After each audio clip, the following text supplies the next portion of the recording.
Hello guys, welcome to our channel. இந்த வீடியோவில் நம்ம எதை பற்றி பார்த்துட்டு இருக்கோம் அப்படின்னா பார்ட் 6 ஆஃப் BNS 2023 பற்றி தான் பார்த்துட்டு இருக்கோம். அதாவது வந்து அஃபென்ஸ் அகேன்ஸ்ட் ஹியூமன் பாடி.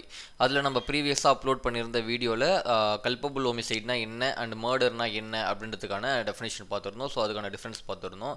அதில் நம்ம சப்ஸ்கிரைபர் ஒருத்தர் வந்து ஒரு டவுட் கேட்டிருந்தார். Like culpable homicide and murder ரெண்டுத்துக்கான டெஃபினேஷனுமே ஒரே மாதிரி தான் இருக்குது, ரெண்டுமே ஒரே மாதிரி தான் சொல்கிறாங்க, பட் ஆனால் எந்த இடத்துல டிஃப்ரென்ஸ் வருதுன்ற மாதிரி கேட்டிருந்தார். அவர் ஃபர்தராக வந்து ஒரு அந்த கல்பபிள் ஹோமிசைடில் இருக்க இல்லஸ்ட்ரேஷன் 1 அதை பற்றியும் ஒரு டவுட் கேட்டிருந்தார். லைக் வந்து ஒருத்தருக்கு பாய்சன் கொடுத்து கில் பண்ணால் அது வந்து மர்டரில் வருது, அதே சமயத்தில் ஒரு குழி நோண்டி அந்த குழியில் இலைகளை போட்டு மூடி அதை வச்சு ஒருத்தவரை கில் பண்ணால் அது மட்டும் ஏன் கல்பபிள் ஹோமிசைடில் வருது அப்படின்ற மாதிரி ஒரு டவுட் கேட்டிருந்தார். ஸோ இதுக்கான ஆன்சர் அப்படின்றது நீங்கள் செக்ஷன் 103 படிக்கும்போது உங்களுக்கு இன்னும் டீட்டெயிலாக புரியும். நான் இருந்தாலும் ஒரு வாட்டி சொல்லிடுறேன். அதாவது வந்து இதில் என்ன சொல்கிறாங்க அப்படின்னா, மெயினான கான்செப்ட் என்னென்னா, எது மர்டர் அப்படின்னா, ஒரு பர்சனை இவரை கொல்ல தான் போகிறேன் அப்படின்னு தெரிஞ்சு அந்த பர்சனுக்கு ஒரு செயல் செஞ்சு அது மூலிமா அவரை கில் பண்ணுறோம் அப்படின்னா அது வந்து மர்டர்.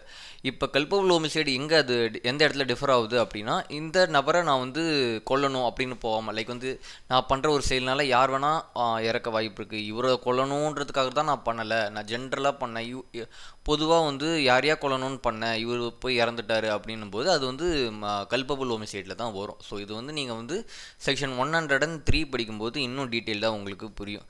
ஸோ இதுதான் வந்து டிஃபரன்ஸ். அதாவது வந்து ஒரு மர்டர் அப்படின்றது சிவியரிட்டி ரொம்ப அதிகமாக இருக்கும், இன்டென்ஷன்றது ரொம்ப ஸ்ட்ராங்காக இருந்தது அப்படின்னா அது வந்து நம்ம மர்டர்னு சொல்லுவோம். அதே சமயம் இன்டென்ஷன் இல்லாமல் இல்லை இன்டென்ஷன் மர்டருக்கு கம்பேர் பண்ணும்போது கொஞ்சம் கம்மியாக இருந்தது, இல்லை ஒரு சடன் ப்ரொவகேஷன், ஒரு சடன் ஃபைட்டு, இல்லை அந்த மாதிரி ஒரு எக்ஸசிவ் யூஸ் ஆஃப் பவர், இல்லை excessive use of private defence, அதை மாதிரி சமயத்தில் வருது அப்படின்னா அது வந்து கல்பபிள் ஹோமிசைடில் வரும், மர்டரில் வராது. ஸோ இதில் நீங்கள் பார்க்கும்போது செக்ஷன் 102 பார்க்குறோம். இதில் வந்து என்ன சொல்கிறாங்க அப்படின்னா, culpable homicide by causing death of person other than the person whose death was intended. இதை எக்ஸாம்பிளோட சொன்னோம் அப்படின்னா உங்களுக்கு இன்னும் நல்லா புரியும். லைக் ஒரு ஏ அப்படின்ற ஒரு பர்சன், அவர் வந்து பிஏ தான் கொல்லணும் அப்படின்ற மாதிரி நினச்சி ஒரு செயலை செய்கிறாரு.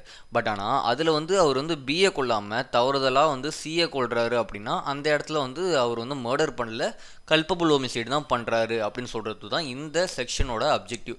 அதாவது வந்து அவரோட நோக்கம் பிஏ கொல்லணுன்றது தான், பட் ஆனால் தவறுதலாக அவர் பண்ண காரியத்தினால சி அப்படின்றவர் இறந்துடுறாரு. அவருக்கு வந்து சிஏ கொல்லணும் அப்படின்னு சொல்லிட்டு எந்த விதமான ஒரு இன்டென்ஷனுமே இல்லை. ஸோ இந்த இடத்துல வந்து அது வந்து மர்டரில் வராது, கல்பபிள் ஹோமிசைடில் தான் வரும். ஸோ இதுதான் வந்து அதுக்கான ஆன்சருமே. ஸோ இந்த லைனை படிக்கும்போது உங்களுக்கு தெரியும், commits culpable homicide by causing the death of any person whose death he neither intends or nor knows himself to be likely to cause the culpable homicide committed by the offender. அதாவது வந்து ஒரு person neither intended, அவருக்கு எந்த வித ஒரு நோக்கமும் இல்லைனாலோ, இல்லை இவர் கொல்ல தான் போகிறார் அப்படின்னு தெரியலனாலோ, இல்லை அந்த பர்சன் சாவ போகிறாரு அப்படின்னு தெரியாமல் வேற ஒரு பர்சனை கொல்லணும் அப்படின்னு ஒரு செயல் செய்கிறாரு, அதனால் தவறுதலாக அவர் இறந்துடுறாரு அப்படின்னா அந்த இடத்துல வந்து அது வந்து மர்டர் இல்லை, கல்பபிள் ஹோமிசைடு தான் அப்படின்ற மாதிரி இந்த செக்ஷன் 102ல் சொல்லிடுறாங்க.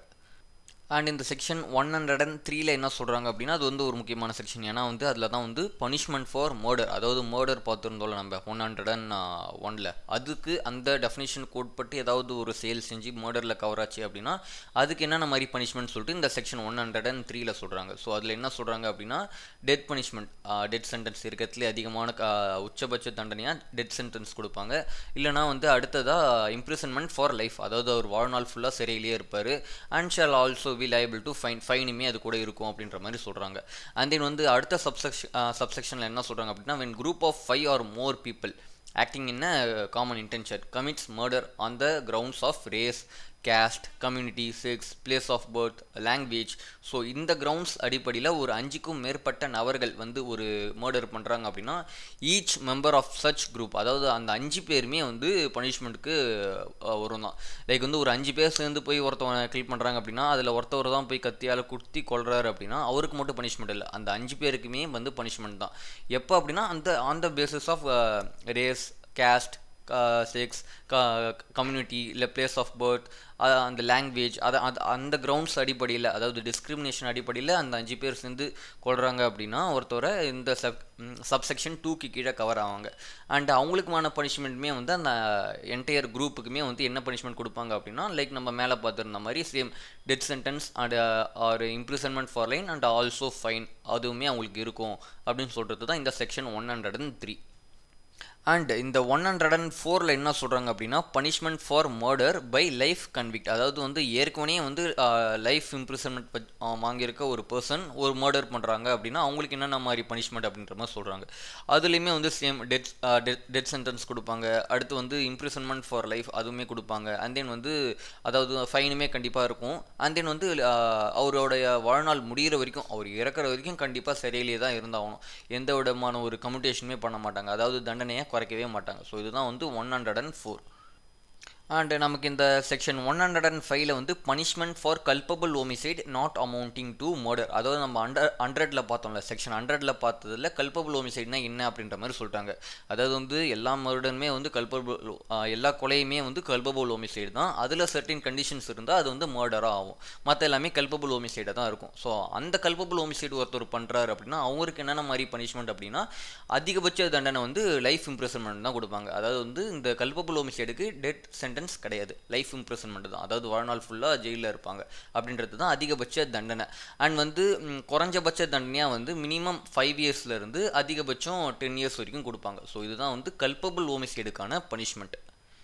அண்ட் எதெல்லாம் கல்பபிள் ஹோமிசைடில் வரும் அப்படின்னு சொல்லிட்டு நம்ம அதை எக்ஸப்ஷன்லேயே பார்த்தோம். லைக் வந்து ஒரு சடன் ப்ரொவொகேஷன்லையோ இல்லை ஒரு சடன் ஃபைட்லேயோ இல்லை வந்து excessive use of private defence இல்லை எக்ஸசிவ் யூஸ் ஆஃப் பவர் இல்லை ஒரு கன்சென்ட் வச்சு ஒரு கொலை பண்ணாலோ அது எல்லாமே வந்து கல்பபிள் ஹோமிசைடில் வரும். அந்த அடுக்கான பனிஷ்மெண்ட் அதிகபட்சம் வந்து life imprisonment and minimum punishment பார்த்தீங்கன்னா 5 to 10 இயர்ஸ் வரைக்கும் கொடுப்பாங்க. அது கூடமே வந்து ஃபைன் அமௌண்ட்டுமே அவங்களுக்கு வரும்.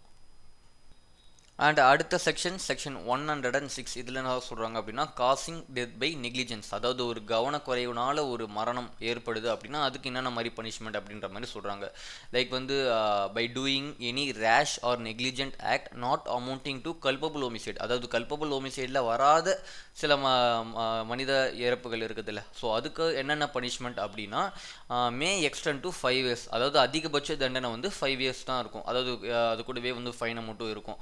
அண்ட் தென் வந்து இதுதான் சொல்கிறாங்க அதிகபட்சமாக வந்து ஒரு ரேஷ் அண்ட் நெக்லிஜென்ட் ஆக்ட்னால ஒரு மிஷினரியில் ஒர்க் பண்ணுறாங்க, ஒரு கவனக்குறைவாக ஒரு சேலை பண்ணிடுறாங்க, அதனால் ஒரு பர்சன் இறந்துடுறாரு அப்படின்னா அவங்களுக்கு வந்து அதிகபட்ச தண்டனை அப்படின்றது வந்து 5 இயர்ஸ் வரைக்கும் கொடுப்பாங்க. அண்ட் இந்த செக்ஷன்லேயே வந்து ஃபர்தராக என்ன ஆட் பண்ணுறாங்க அப்படின்னா மெடிக்கல் ப்ராக்டிஷனர். அதாவது வந்து ஒரு ரெஜிஸ்டர்டு மெடிக்கல் ப்ராக்டிஷனர் அவர் வந்து அவரோட டியூட்டியை செய்யும்போது அவரோட ப்ரொஃபஷனை பண்ணும்போது ஒரு கவனக்குறைவுனால ஒருத்தவர் இறந்துடுறாரு அப்படின்னா அதுக்கு வந்து அதிகபட்ச தண்டனை அப்படின்றது மே எக்ஸ்டெண்ட் டு 2 இயர்ஸ். அதாவது வந்து ஜென்ரல் பீப்புள் ஒரு கவனக்குறைவான ஒரு ரேஷ் அண்ட் நெக்லிஜென்ட் ஆக்ட் பண்ணி ஒருத்தவர் இறந்துடுறாரு அப்படின்னா அதுக்கு வந்து 5 வருஷம். அதே மாதிரி ஒரு மெடிக்கல் ப்ரொஃபஷனர் ஒரு டாக்டர் வந்து கவனக்குறைவாக பண்ணி ஒரு பேஷண்ட் இறந்துடுறாங்க அப்படின்னா அவங்களுக்கு வந்து பனிஷ்மெண்ட் அப்படின்றது 2 இயர்ஸ் வரைக்கும் கொடுப்பாங்க அப்படின்னு சொல்கிறது தான் இந்த செக்ஷன் 106ஓட அப்ஜெக்டிவ். அண்ட் சப்செக்ஷன் 2ல் என்ன சொல்கிறாங்க அப்படின்னா rash and negligence driving of vehicle not amounting to culpable homicide and escape without reporting to the police officer. அதாவது ஒரு பர்சன் வந்து வண்டி ஓட்டும்போது ரேஷ் அண்ட் நெக்லிஜென்ஸாக ஓட்டி ஒருத்தவரை கொண்டுட்டு அட் த சேம் டைம்ஸ் அதை போலீஸ்கிட்ட ரிப்போர்ட் பண்ணாமல் எஸ்கேப் ஆகுறாரு அப்படின்னா அதுக்கான பனிஷ்மெண்ட் அப்படின்றது ரொம்ப சிவியராக இருக்கும். அதாவது வந்து மே எக்ஸ்டெண்ட் டு மேக்ஸிமம் வந்து 10 இயர்ஸ் அண்ட் அது கூடவே வந்து ஃபைன் அமௌண்ட்டும் இருக்கும் அப்படின்ற மாதிரி சொல்கிறாங்க. அந்த ஃபைன் அமௌண்ட் வந்து விக்டிமோட ஃபேமிலிக்கு கொடுத்துருவாங்க அப்படின்ற மாதிரியும் சொல்கிறாங்க. அண்ட் இந்த செக்ஷன் 107ல் என்ன சொல்கிறாங்க அப்படின்னா abetment of suicide of child or person of unsound mind அப்படின்ற மாதிரி சொல்கிறாங்க. அதாவது அபேட்மெண்ட் அப்படின்னா உதவுறது இல்லை தூண்டி விட்டுறது இன்ஸ்டிகேட் பண்ணுறது அப்படின்ற மாதிரி ஒரு சைல்டு, அதாவது 18 வயசுக்கு கம்மியாக உள்ள ஒரு சைல்டையோ இல்லைன்னா ஒரு பர்சன் ஆஃப் அன்சவுண்ட் மைண்டையோ இல்லை இன்டாக்சிகேட்டடில் இருக்கிற ஒரு பர்சனையோ வந்து சூசைட் பண்ணிக்க சொல்லி தூண்டி விடுறாங்க இல்லை அபேட் பண்ணுறாங்க இன்ஸ்டிகேட் பண்ணுறாங்க அப்படின்னா அதுக்கான பனிஷ்மெண்ட் அப்படின்றது வந்து maximum death sentence and life imprisonment கொடுப்பாங்க. அண்ட் தென் வந்து அதிகபட்சமாக 10 இயர்ஸ் வரைக்குமே இம்ப்ரிசன்மெண்ட் கொடுக்க வாய்ப்பு இருக்குது. ஸோ இது depend upon the facts of the case. So இந்த பனிஷ்மெண்ட்ஸ் தான் மாறும். ஸோ இதுதான் வந்து 107 abetment to suicide of a person of child or unsound mind. And இந்த செக்ஷன் 108ல் வந்து ஜஸ்ட் அபேட்மெண்ட் ஆஃப் சூசைட் அதுக்கு என்னன்ற மாதிரி சொல்கிறாங்க. அதாவது வந்து ஒரு ஜென்ரல் பர்சனை ஒரு சூசைட் பண்ணிக்கிறதுக்காக அபேட் பண்ணுறாங்க அப்படின்னா அவங்களுக்கான அதிகபட்ச தண்டனை அப்படின்றது 10 இயர்ஸ் வரைக்கும் இருக்கும். இதுக்கு வந்து அதிகபட்சமே 10 இயர்ஸ் தான். ஏன்னா இதில் வந்து டெத் சென்டென்ஸோ இல்லை லைஃப் இம்ப்ரிசன்மெண்ட்டோ இருக்காது. ஏன்னா சூசைட் பண்ணுற நபர் வந்து ஒரு தெளிவான ஸ்டேட் ஆஃப் மைண்டில் தான் இருக்கிறாரு. ஸோ ஒரு சைல்டோ இல்லை அன்சவுண்ட் மைண்டோ இல்லை இன்டாக்சிகேட்டடோ இல்லை, ஒரு ஜென்ரல் பர்சனாக இருக்கிறாரு ஒரு கிளியர் மைண்டோட அவரை இன்ஸ்டிகேட் பண்ணுறாங்க அப்படின்னா அதுக்கு வந்து தண்டனை கம்மி தான் கம்பேரிங் கம்பேரிங் டு 107. ஏன்னா இதில் வந்து ஒரு தெளிவான ஸ்டேட்டில் தான் இருக்கார். ஸோ அவர் நினச்சிருந்தாரு அப்படின்னா அதை வந்து அவர் பண்ணாமல் கூட இருந்திருக்கலாம். ஸோ இந்த இடத்துல வந்து அதுக்கான பனிஷ்மெண்ட் அப்படின்றது கம்மி தான். அண்ட் இந்த 109ல் என்ன சொல்கிறாங்க அப்படின்னா அட்டெம்ப்ட் டு மர்டர், அதாவது மர்டர் பண்ண போகிறேன்னு தெரிஞ்சே ஒரு அட்டெம்ப்ட் ட்ரை பண்ணுறாரு. அதாவது நான் மர்டர் தான் பண்ண போகிறேன் அப்படின்ற ஒரு இன்டென்ஷனோட ஒரு அட்டெம்ப்ட் பண்ணுறாரு. பட் ஆனால் அதில் ஃபெயில் ஆகிட்டாரு அப்படின்னா அதுக்கான பனிஷ்மெண்ட் அப்படின்றது என்னவா இருக்கும் அப்படின்றத பற்றி இந்த 109ல் சொல்கிறாங்க. அதாவது அதிகபட்ச தண்டனை அப்படின்றது மே எக்ஸ்டெண்ட் டு 10 years அப்படின்ற மாதிரி சொல்லிடுறாங்க. அதாவது அட்டெம்ப்ட் மட்டும் பண்ணால், சப்போஸ் அந்த அட்டெம்ப்ட் பண்ணும்போது if any hurt is caused, ஒருவேளை அந்த விக்டிம் அதாவது அந்த டார்கெட்டுக்கு ஏதாவது வந்து ஒரு ஹர்ட் காஸ் ஆகிடுது அப்படின்னா அவரோட அட்டெம்ப்ட்னால அதுக்கான பனிஷ்மெண்ட் அப்படின்றது லைஃப் இம்ப்ரிசன்மெண்ட் வரைக்கும் கொடுப்பாங்க அப்படின்ற மாதிரி இந்த செக்ஷன் 109ல் சொல்கிறாங்க. அண்ட் இந்த சப்செக்ஷன் 2ல் ஃபர்தராக என்ன ஆட் பண்ணுறாங்க அப்படின்னா, சப்போஸ் அந்த அட்டெம்ப்ட் பண்ணுற நபர் வந்து ஆல்ரெடி வந்து ஒரு லைஃப் இம்ப்ரிசன்மெண்ட்லாம் இருக்காரு, லைக் ஜெயிலில் தான் இருக்கிறாரு, ஜெயிலில் இருந்துகிட்டே வந்து அவர் வந்து இன்னொரு அட்டெம்ப்ட் பண்ணுறாரு அப்படின்னா அவருக்கு வந்து அதிகபட்ச தண்டனையான டெத் சென்டென்ஸ் வரைக்கும் கொடுப்பாங்க அப்படின்ற மாதிரி ஃபர்தராக இந்த செக்ஷன் 2ல் சொல்கிறாங்க. அண்ட் ஃபைனலாக இந்த 110ல் என்ன சொல்கிறாங்க அப்படின்னா, கல்பபிள் ஹோமிசைடுக்கு ஒரு அட்டெம்ப்ட் பண்ணுறாங்க அப்படின்னா அவங்களுக்கான பனிஷ்மெண்ட் அப்படின்றது என்ன அப்படின்றத பற்றி இந்த செக்ஷனில் சொல்கிறாங்க. அதாவது வந்து not amounting to murder shall be punished with imprisonment of either description which may be extend to 3 years. அதாவது வந்து கல்பபிள் ஹோமிசைடுக்கு ட்ரை பண்ணி அதில் ஃபெயில் ஆகிட்டாரு அப்படின்னா அதுக்கான அதிகபட்ச தண்டனை அப்படின்றது 3 years வரைக்கும் கொடுப்பாங்க அப்படின்ற மாதிரி சொல்கிறாங்க. பட் சப்போஸ் இதில் அந்த அட்டெம்ப்ட் பண்ணும்போது யாராவது ஒருத்தவங்க ஹர்ட் ஆகிட்டாங்க அப்படின்னா அவங்களுக்கு வந்து which may extend to 7 years. அதாவது வந்து ஒரு ஹர்ட் காசை எடுத்து அட்டெம்ப்ட் பண்ணும்போது அப்படின்னா அதுக்கான அதிகபட்ச தண்டனை அப்படின்றது வந்து மேக்ஸிமம் 7 years வரைக்கும் கொடுப்பாங்க அப்படின்ற மாதிரி இந்த 110ல் சொல்கிறாங்க. ஸோ இதுதான் வந்து offence against human body section 102 to 110. So already நம்ம வந்து 100 and 101 பற்றி ஒரு வீடியோ போட்டிருக்கோம். ஸோ அதுக்கான வீடியோவுமே டிஸ்கிரிப்ஷனில் இருக்கும், செக் பண்ணி பாருங்கள். ஓகே ஃப்ரெண்ட்ஸ், இதுதான் இந்த வீடியோ. உங்களுக்கு வேறு ஏதாவது டவுட் இருந்தால் கமெண்ட்டில் லீவ் பண்ணுங்கள், நம்ம செப்பரேட்டாக ஒரு வீடியோவில் பார்த்துக்கலாம். தேங்க்யூ ஃபார் வாட்சிங்.